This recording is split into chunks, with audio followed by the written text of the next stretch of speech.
One of the reasons we were able to beat the Democrats was because we embraced early voting. And I know many of you on this audience thankfully got on board for that. When you think about it, our movement was so big and so fresh and so new. Didn't it make sense to make sure that we expanded the number of days that we voted, not just had everyone vote on a singular day? If we would not have embraced early voting, and if we would not have chased ballots the way we did, we would not have won the White House. I believe that without a doubt. We won with first-time voters. When you have first-time voters, you need more days, not less days, to get those people out to vote. And the Democrats are scratching their heads because they got so used to being in power and being in control. What is a Democrat donor, billionaire donor to do? The piece by Teddy Schleifer. It continues. One tech billionaire, the eBay founder, Pierre Omidyar, started a philanthropy called the Democracy Fund, which recently sent a private memo to allies expressing urgency to protect the vulnerable. Donors should stand strong and surge dollars now. Democrat donors are all over the place here. And what makes this victory fundamentally different than 2016, and this is very important, everybody, is that they had 4 years to prepare for it. They had war rooms and committees and meetings, and you better believe lawfare was a huge element of this. The lawfare wrinkle is a huge, huge component. So they said, how do we prevent Donald Trump from being president? Now, they screwed up the timing, to be honest. If they really wanted to do it, they should have done those indictments a lot earlier, but they messed up the timing. They did it far too late in the cycle. And it was all BS. It was all garbage. And then the Alvin Bragg one looked so silly and baseless. So all of their symmetrical lawfare fell apart. Even though you're trying to tell me to, they're not coordinating. Even though it was Alvin Bragg, Fani Willis, Jack Smith, all within 60 days of each other, indictment. The purpose was obviously election interference, and it turned out being a huge positive for President Trump. Made him a more sympathetic figure to millions and millions of Americans, and brought in millions of first-time voters into the system. Brought in millions of first-time people into the voting rolls. And then on top of that, the Democrats thought they had a superior ground game.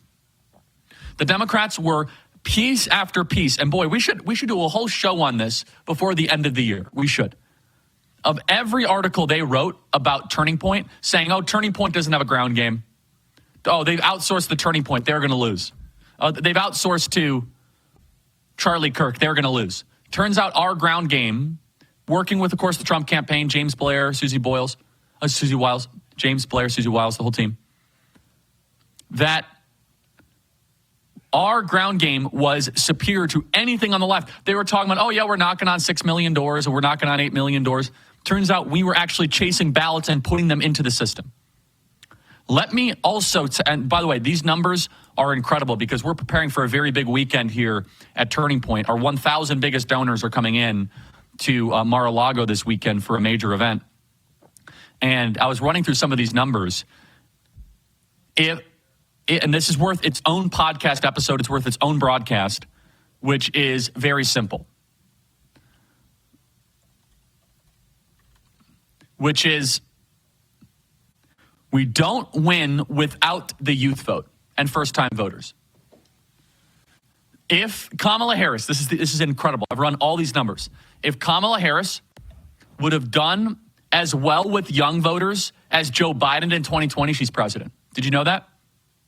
All Kamala Harris, forget all the other demographics. All Kamala Harris had to do was match Joe Biden's youth vote performance from 2020, and she would be president. That's all she had to do.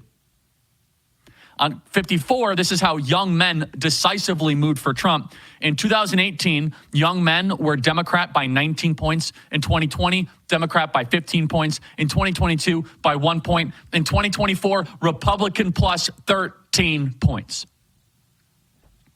So as the wealthiest people on the planet and some of the most sinister and evil people on the planet, Pierre Omidyar, Reid Hoffman, are crying themselves at a funeral at the Democracy Alliance, how did we lose? Even though we spent hundreds of millions and billions of dollars, you lost to a grassroots movement while your artificial synthetic machine was not able to convince millions of people to vote for them. And now we have a mandate the likes of which the country's never seen before. The New York Times article is, what's a Democrat billionaire to do now? That is a very good question, but I can tell you that the people defeated the oligarchs this election. At this last election, it was the most successful citizen revolt in modern American history. So sure, flee, get out of the country. You'll make America great again.